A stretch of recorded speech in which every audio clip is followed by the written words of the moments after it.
Hello and welcome to Indie Movie Guide.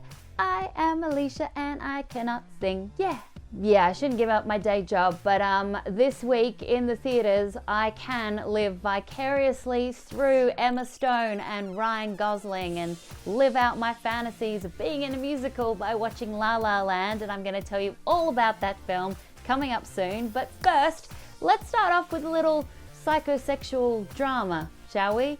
In theaters and on video on demand this week, you can catch a movie called Frank and Lola, and I encourage you to seek it out. It stars Michael Shannon and Imogen Poots, and it's all about a relationship that turns very paranoid. You really looked out for me. I'm not used to it. I'll get used to it. Every morning when I wake up, first thing I think of is you. Did you fall in love easily, Frank? So Frank is a talented chef, but even then he's not quite sure that he's good enough for Lola, the flighty fashion designer, and that insecurity spills out into something quite dark. Now, this movie is best when it looks at the complexity of relationships, particularly from the male perspective. It does go a little bit out there with the plot, but the person that grounds it all is Michael Shannon. I cannot believe how good he is in every single film. I mean, just think about this year alone. He's been in Midnight Special. He was in that small but important part of Loving, Nocturnal Animals, where he'll probably get a Best Supporting Actor nomination at the Oscars, and I hope he does. And now Frank and Lola. And that, plus the cinematography and the way that it looks at relationships through this psychological thriller lens, is the reason why you should try to see Frank and Lola. No man should be exposed to that.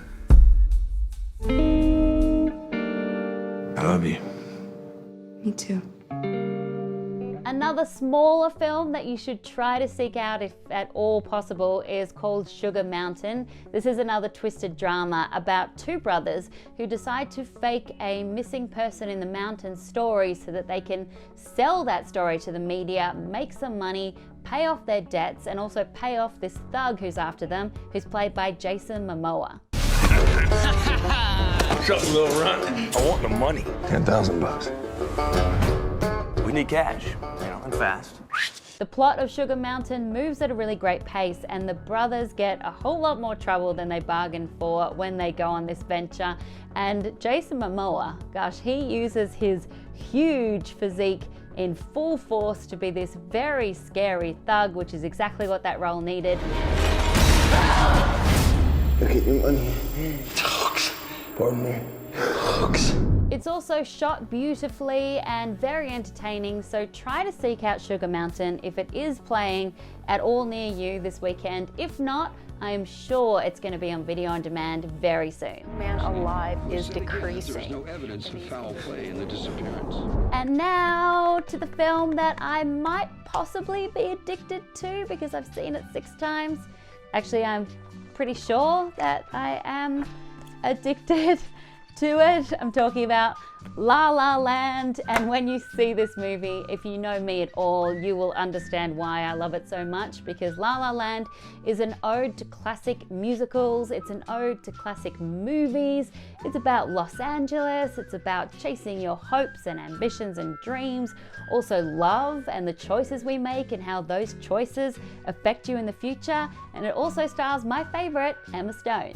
Maybe I'm not good enough. Yes, you are. Maybe I'm not. It's like a pipe dream. This is the dream. It's conflict and it's compromise. It's very, very exciting. Big awards watch on this one, or I should do big awards watch on this one. Possible Oscar nominations for Best Picture, for Best Lead Actress for Emma Stone, Best Lead Actor for Ryan Gosling, Best Director for Damien Chazelle, Best Production Design, Best Score, Best Song, so many more. It'll probably sweep most of the awards this award season, and it definitely deserves to. It's a bloody joy to watch. It looks beautiful, it'll hit you in the feels, everyone can relate to this. It's got great songs and dance numbers, and have I convinced you yet? If not, here is our modern day Bogey and Bacall, Ryan Gosling and Emma Stone, to tell you more. I love this movie so much as someone who grew up watching classic musicals and dreaming of moving to LA. I know you didn't just make it for me, but it feels like you did. You're welcome. Yeah, It was just thank for you, you. actually. That's the secret. This is all just for me. I It's true. appreciate it. After doing this film with something you had to be so out of your comfort zone for, do you feel more fearless in a way about movies in general? I had such an incredible, like, deep experience doing it, because when you put so much of yourself into something and you rehearse for so long, you really give, you give it your all. And I just fell in love with that element of the process. I mean, I would have thought it would be hard to look indignant while wearing yellow 80s pants, but you pulled that off really well. Just wanted to say that. Thank you. What did you relate to with the character of Sebastian, or was there something particular that you loved about him? I love the time in his life that you meet him in the film, because he's experienced a lot of failure and rejection, and he's right on the cusp of becoming a very angry, bitter person, which is the worst time to meet somebody, a potential love interest, but that's the way it happens in the movie. Congratulations. Thank you. Nice jazz hands. Yay.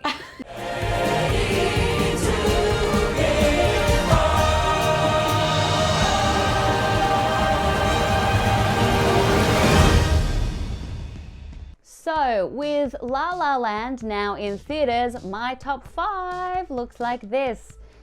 Oh.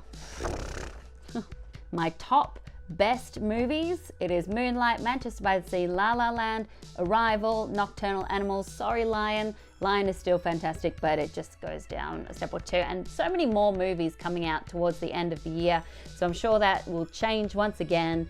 And yeah, I know I'm gonna get a lot of comments like, why you love La La Land so much, but it's not your number one. It's hard to explain, but I think I look at this as the best made movies, and I just thought Moonlight was something I'd never seen before. And here's what I see for the top 10 contenders for the Best Picture nominees. Arrival, Fences, Jackie, Hacksaw Ridge, if they're ready to forgive Mel Gibson, and they should, La La Land, Lion, Loving, Moonlight, Manchester by the Sea, and Silence by Martin Scorsese. Silence is the only one on these that I haven't seen yet, but it is getting good buzz from the few screenings that it's had so far.